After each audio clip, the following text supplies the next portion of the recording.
We can say it is a big success. All 10 cities are winners. They have the regional economic effect. If we do a kind of estimation, it is probably to expect that there will be a positive financial result at the end. Spain and England face off this weekend in the 2024 Men's Euro Cup. Host team Germany is out. They lost in the quarterfinals. But is the host country's economy winning from the football bonanza? To find out, we're joined by Thomas Bezold. He's a sports economist at Heilbronn University. Thomas, from a top-line view, let's start off. Has the Euros tournament been worth it? Yes, up to now, we can say that the tournament is worth it. And even Germany went out in the tournament. From an economic point of view, it is a success, even if it's not over yet. But we can see that all the games were sold out mostly and nearly sold out. And the income that was calculated and the costs are in shape. So overall, we can say it is a big success. So let's talk more about the money here. As you can see, the biggest revenue stream by far is the TV and media rights, raking in 1.4 billion euros. Then it's sponsorships with $500 million, followed by ticket sales and hospitality. So, of course, Thomas, there will be costs, but there's a big profit that's expected of 1.7 billion euros, and it's tax-free. Is that correct? Yeah, it is not taxed in Germany. It is not tax-free at all because the UEFA is based in Switzerland. And of course, they get be taxed as an association in their home country, and the base is Switzerland. So where is that money going? Because 1.7 is a big number. Who's making a windfall here? Yes, you have to see that the UEFA is in charge of many tournaments, and many tournaments do not break even. They cost, and the UEFA has to support all the others with the money that comes from the big events. And one of the most important ones is the UEFA Euro. So the money is spent for purposes that is for the UEFA, most of all, the internal administration, the internal organization, and of course, other activities run by UEFA that need be financed by the outcome and the financial resources generated by the UEFA Euro competition. So not taxed here in Germany, but how did UEFA get such a sweet deal on this? I think that's a normal deal in international sport. It works always in the same way. So the International Association is the rights holder. And of course, the International Federation has the right to exploit the money. And it needs to use the money for the purposes of the federation. And of course, what is left after all, that needs to be taxed. So we've talked a little bit about the profits, but costs seem to be going up every year with these kinds of tournaments. Is there a plateau on the horizon, or are we expecting this trend to continue? I think that will continue.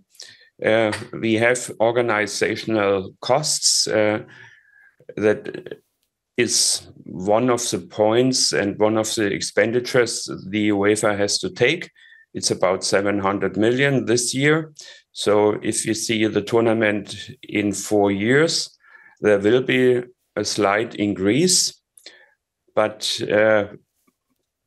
if you compare it with the last tournaments in 2021, in 2016, so we have a small increase of costs in organizing the tournament.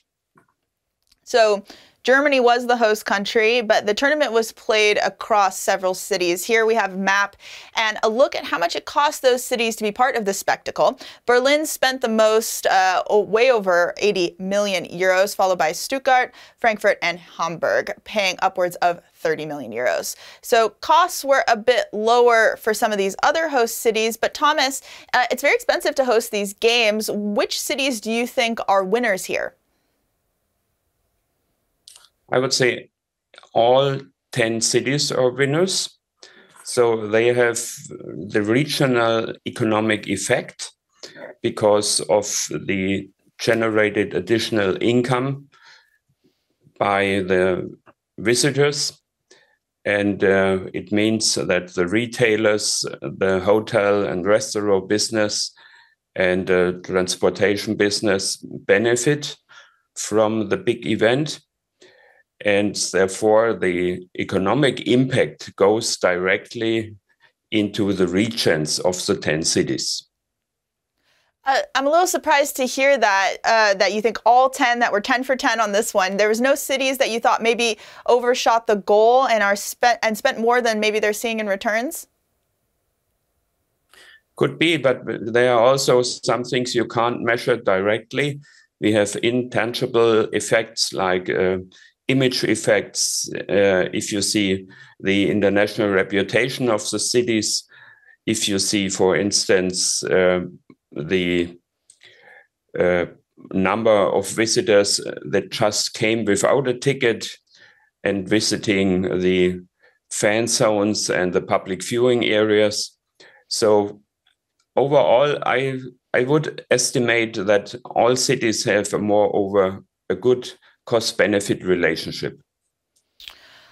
We'll get back to the fan zones in just a minute, but every summer here in Berlin, we see loads of tourists, though I must admit I've spotted fan groups in the city center wearing all orange, or I've seen many gentlemen in kilts, for example. That's a bit new even for Berlin. So when it comes to tourism, how do we know if we're seeing a real impact versus a sports fan maybe replacing a history buff or someone who's just really into architecture? How do we know what's an ad versus a one-to-one replacement in terms of tourism numbers?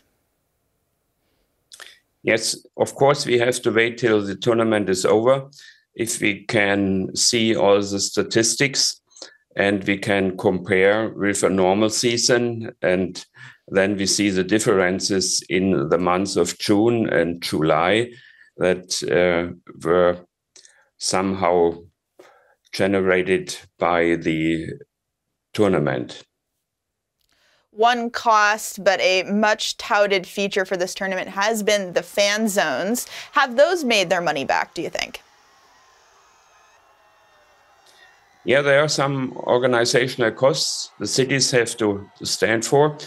And if you see the additional income by consumption of beer, of food, maybe retailing revenues and whatever, there's a kind of sales tax that stays.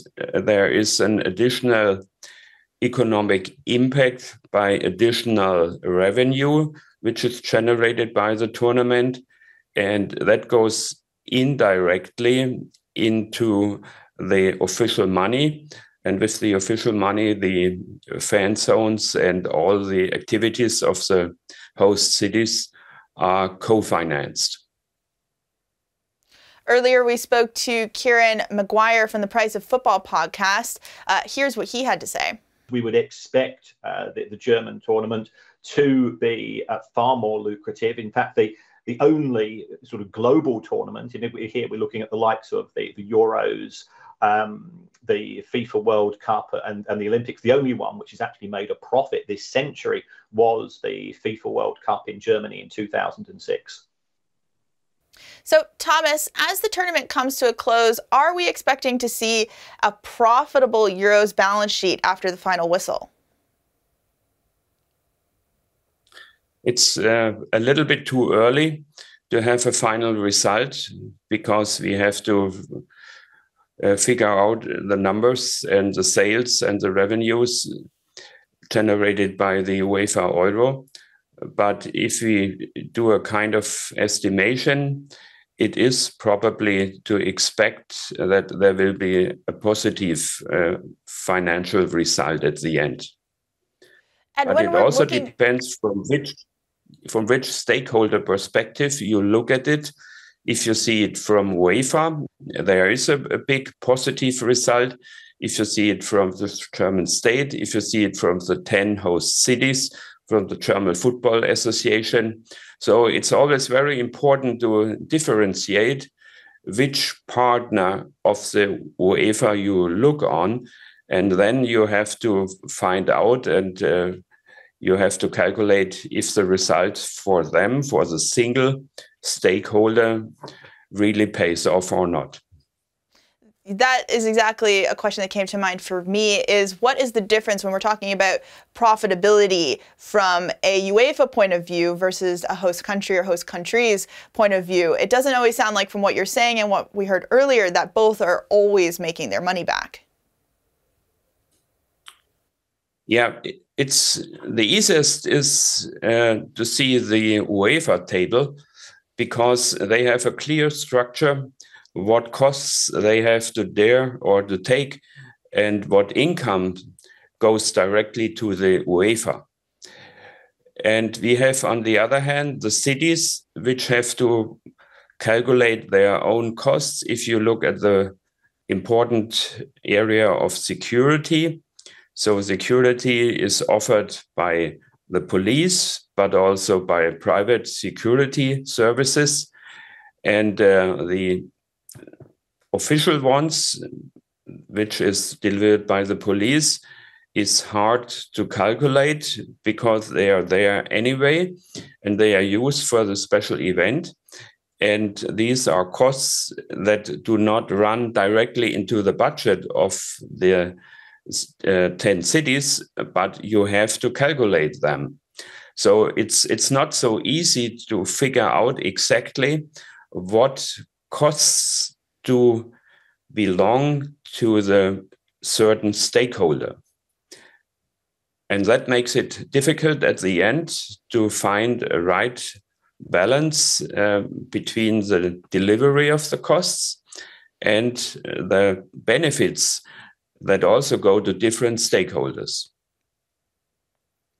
Germany was the sole host of this year's Euros, but for the men's tournament in 2028, games will be played across the United Kingdom and the Republic of Ireland. And in 2032, it will be Italy and Turkey co-hosting.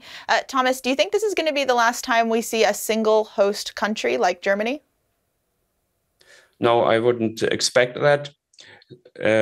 Because some of our European countries and football associations are strong enough to host Euro Championship alone. So Spain could probably do it, or France did it in 2016. So the bigger nations and bigger associations can afford it. They have the infrastructure, they have the stadiums, they have the capacity of the local and national transporting system and IT services. The smaller countries, they can join forces and do a joint application to host such a tournament. And if you see Great Britain as a whole and combined with Ireland, so it is a certain region of Europe that hosts the next tournament. I think that makes sense because many different parts of a country or of a United Kingdom, in that case, would benefit from the event, and you can integrate more people, and you can also have a higher identification with the tournament and this affording of it. If you look at Italy and Turkey, it was more or less a sport political decision because we have two applications.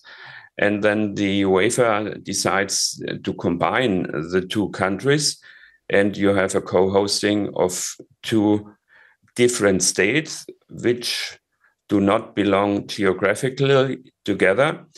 But of course, it's possible if you see the distances and the scheduling of the games, it is possible to have a tournament in 2 different countries.